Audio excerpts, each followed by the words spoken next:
Урматтуу депутаттар, бизди жана биздин программаны колдоп коюңуздарды өтүнөм.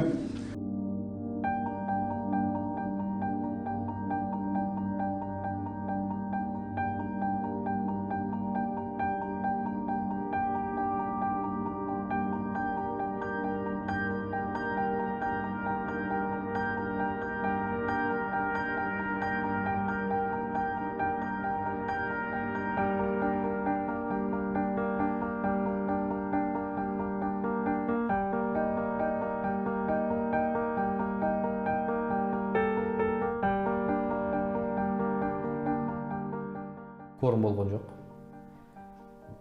Эки кворум боло турган болсо 2,5 сааттын күтүштүн эмне кажети бар эле.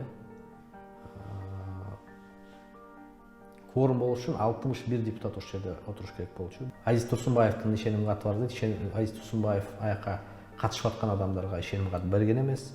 Ошол эле мисалы Иса Өмөркуловдун ишеним каты Сайдулла Нышановдо болгон дейт. Регламент, жогорку кеңештин регламентинин негизинде ишеним катты өзүң фракциялаш депутатка гана бере аласың да.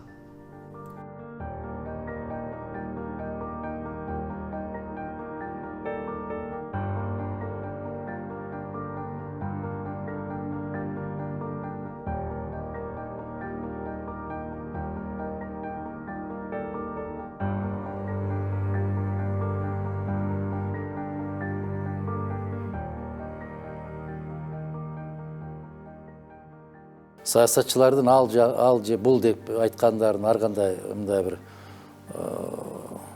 кандай десем күмөн санасаң болот, бирок эгер силер өзүңөр көзүңөр менен карап отуруп санаганыңарда 40 киши катышып отурган болсо, анда легитимсиз, анда мыйзамсыз.